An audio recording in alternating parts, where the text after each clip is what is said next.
désire m'appesantir un peu plus longuement sur l'exemple précité de fausse association, parce qu'à plus d'un égard, il peut être considéré comme un prototype d'abord du comportement de cette malade, qui au cours de son traitement me fournit encore maintes occasions de dénouer ces fausses associations et leurs conséquences grâce aux explications fournies pendant l'hypnose. Je vais exposer en détail un cas de ce genre parce qu'il éclaire d'une lumière assez crue le fait psychologique en question. J'avais proposé à Madame Amy de prendre un bain de siège froid au lieu de son bain tiède habituel, ce qui lui procurerait, disais-je, plus de bien-être. Elle se conformait en général aux prescriptions médicales avec une docilité absolue, tout en manifestant chaque fois la plus grande incrédulité. J'ai déjà signalé que son traitement médical ne lui avait presque jamais procuré de soulagement. Ce fut donc en évitant de me montrer trop autoritaire que je lui proposai les bains froids, de sorte qu'elle trouva le courage de m'exprimer ses objections. Chaque fois que j'ai pris des bains froids, je me suis senti mélancolique toute la journée, mais je vais encore essayer si vous y tenez. Soyez sûr que je fais tout ce que vous me dites. Je renonce en apparence à ma proposition, mais au cours de la séance d'hypnose suivante, je lui suggère de proposer elle-même ses bains froids, de penser qu'elle y a réfléchi, qu'elle désire faire une nouvelle tentative. Ainsi fut fait. Elle reprit le jour suivant mon idée d'essayer un demi-bain froid, chercha par toutes sortes d'arguments, ceux-là même que je lui avais exposés, à me convaincre de leur nécessité, et je cédai sans montrer beaucoup d'empressement. Le jour qui suivit ce demi-bain, je la trouvai réellement de très mauvaise humeur.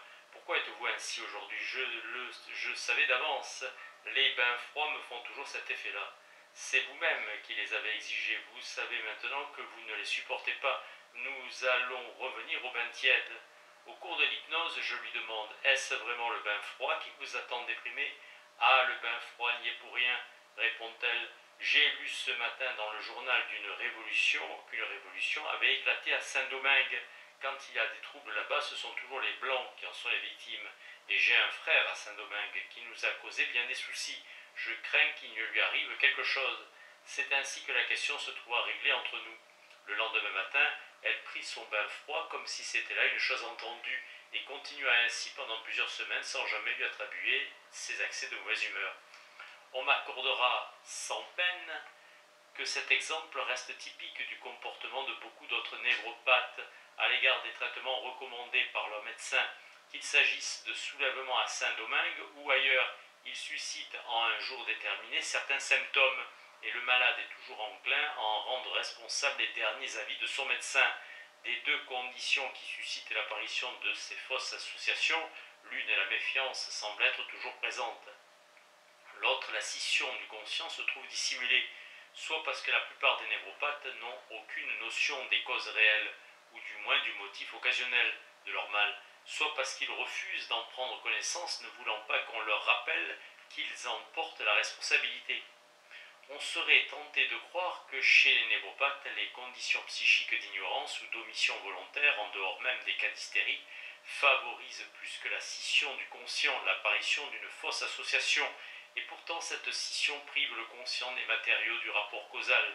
Mais cette dissociation est rarement nettement délimitée. La plupart du temps, certains éléments du complexe de représentation préconscient pénètrent dans la conscience ordinaire, et ce sont eux qui fournissent à ces troubles l'occasion de se manifester. Habituellement, c'est l'impression générale liée au complexe, angoisse, deuil, comme dans l'exemple précédent, qui est consciemment ressentie et pour laquelle il faut que soit établi par une sorte de compulsion à l'association un lien avec certains complexes de représentation présents dans le conscient.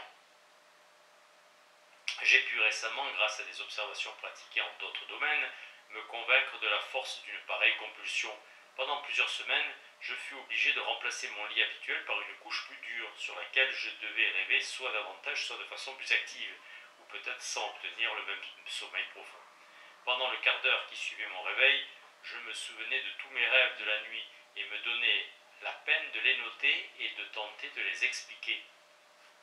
Je réussis à ramener ces rêves à deux facteurs: à la nécessité d'élaborer les représentations sur lesquelles je n'avais fait que jeter un coup d'œil pendant la journée et qui n'avaient pas été liquidées, à la compulsion à relier ensemble des choses présentes à un moment donné dans un certain état de la conscience. Il fallait attribuer à l'action souveraine de ce dernier facteur les contradictions et l'absurdité des rêves. Le traitement d'une autre malade, Madame Cécile M., m'a montré que l'état d'âme suscité par un incident et le contenu de ces derniers divergent régulièrement par rapport au conscient primaire. De tous les cas que je décris ici, c'est ce dernier que j'ai le mieux étudié. J'ai pu y rassembler les preuves les plus nombreuses et les plus convaincantes du mécanisme psychique des phénomènes hystériques décrits. Malheureusement, des raisons personnelles m'empêchèrent d'exposer tous les détails de cette observation sur laquelle je pense m'appuyer à l'occasion. Je lui fais compter l'historique de ses douleurs dans les jambes à Madame von N. Elle commence, comme la veille, énumère une longue série d'épisodes divers, pénibles et irritants, pendant lesquels elle souffrait des jambes, et ces incidents ne manquaient jamais d'aggraver ses douleurs, allant même jusqu'à provoquer une paralysie des deux jambes avec perte de la sensibilité. Il en fut de même pour les douleurs dans les bras, ainsi que pour les crampes dans la nuque, qui commencèrent également pendant qu'elle soignait un malade. Au sujet de cette crampe de la nuque, j'obtiens seulement les informations suivantes. Elles ont succédé à certains états particuliers d'agitation avec mauvaise humeur et subsistèrent sous forme de mains glaciales sur la nuque, avec raideur et sensation de froid douloureux aux extrémités, incapacité de parler et prostration complète. Tout cela dure de 6 à 12 heures. Mes tentatives pour lui démontrer que ce symptôme n'est qu'une réminiscence échouent. Et lorsque je lui demande dans ce but de me dire si son frère qu'elle soignait ne l'aurait pas dans son délire saisi par la nuque, elle le nie et dit ignorer ce qui a pu provoquer ces accès. Après mûre réflexion, je me suis dit que ces crampes à la nuque devaient être des états semblables à la migraine, avoir une origine organique. On voit in praxis bien des états de cette sorte qui n'ont pas été décrits et qui montrent une telle similitude avec les accès classiques d'hémicranie que l'on voudrait élargir à la définition de celle-ci et repousser au second plan la localisation de la douleur. Comme chacun sait, beaucoup de névrosés ont coutume d'allier à leur accès de migraine des accès hystériques, contraction et délire. Dès que Madame Amy se plaignait de cette crampe à la nuque, l'accès de délire était là. En ce qui concerne les douleurs dans les bras et les jambes, je crois qu'il s'agissait là d'un de ces cas peu intéressants mais d'autant plus fréquents de détermination par coïncidence fortuite. Le soir, elle était très gaie, très en train. Pour l'ascenseur, rien ne s'était passé comme elle me l'avait raconté, ce n'était qu'un prétexte pour éviter de s'en servir pour la descente. Suivit une foule de questions sans rapport avec sa maladie. Elle a beaucoup souffert de douleurs au visage, à la main du côté du pouce et à la jambe. Elle ressent de la raideur et des douleurs au visage lorsqu'elle est restée longtemps assise sans bouger. Elle a fixé un point. Elle souffre aussi dans le bras quand elle soulève un objet pesant. L'examen de la jambe droite révèle une assez bonne sensibilité dans la cuisse, une insensibilité marquée dans la jambe et le pied, moindre dans la région du bassin et des lombes. Pendant l'hypnose, elle avoue avoir encore de temps en temps, des craintes au sujet de ses enfants. Elle pourrait tomber malade, cesser de vivre. Un accident pourrait arriver à son frère actuellement en voyage de noces. La femme de ce frère pourrait mourir. Aucun de ses frères et sœurs n'a été marié longtemps. Je n'en puis plus rien tirer au sujet de ses autres craintes. Je lui interdis de s'effrayer sans motif. Elle promet de m'obéir parce que vous l'exigez.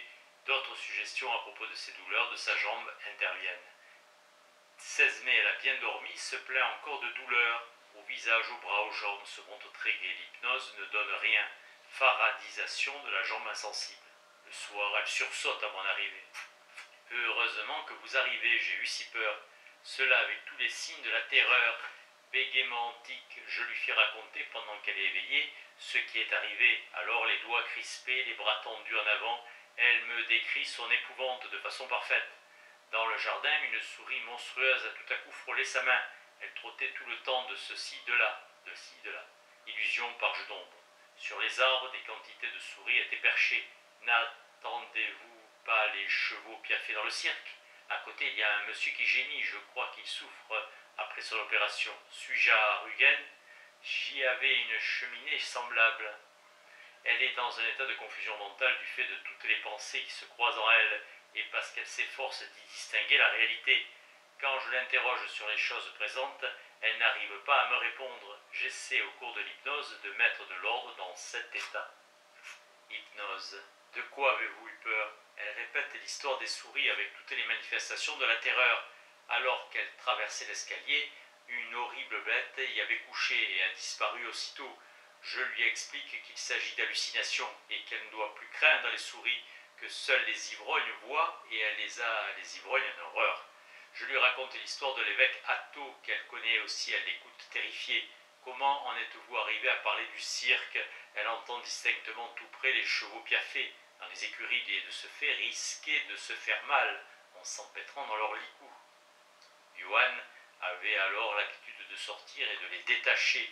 Je conteste la proximité des écuries et les gémissements du voisin. C'est elle où elle se trouve? Elle le sait, mais croyait tout d'abord être à Regen.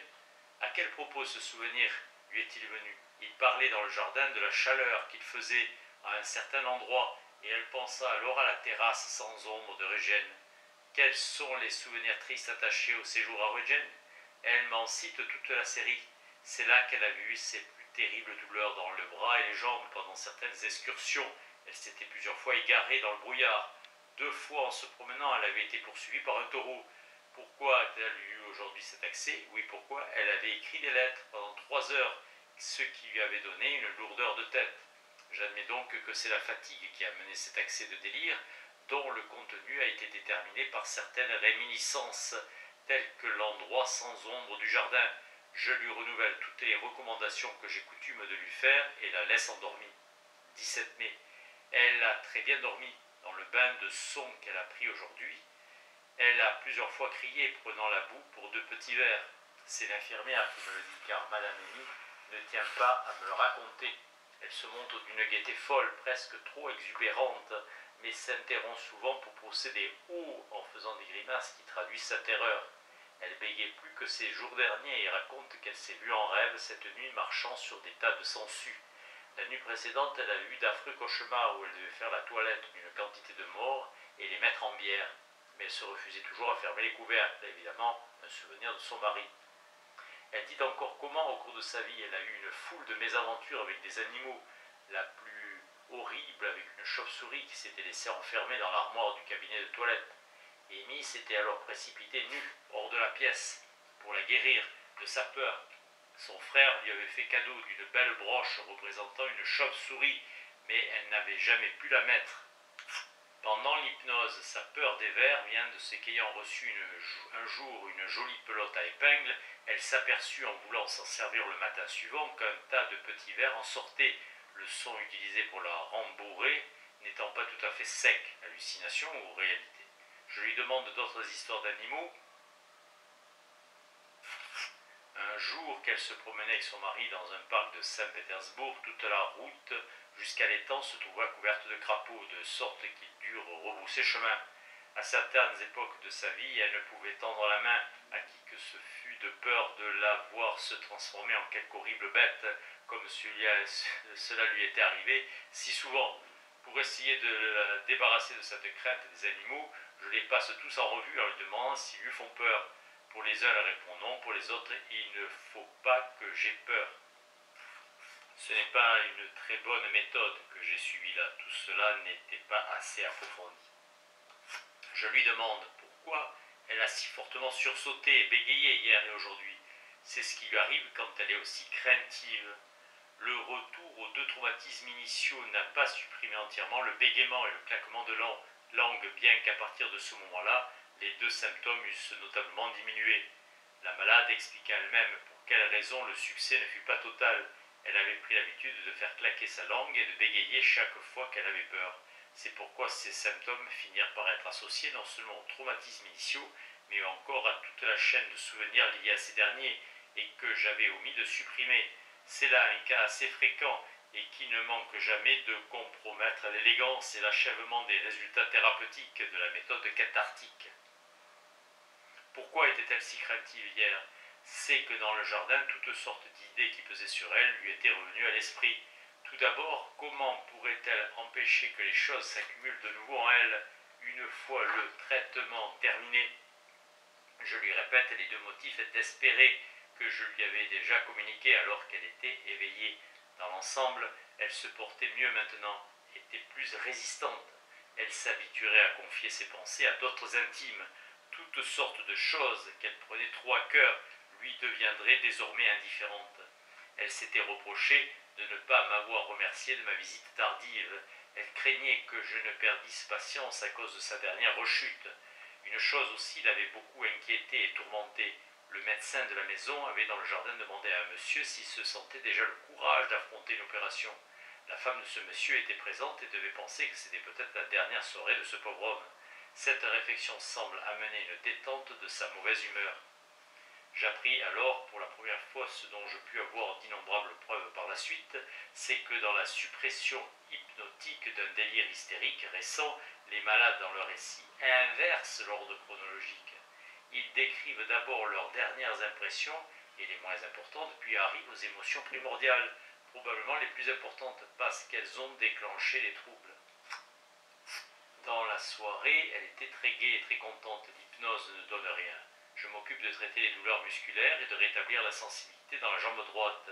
J'y réussis très facilement au cours de l'hypnose, mais la sensibilité récupérée disparaît ensuite en partie au réveil.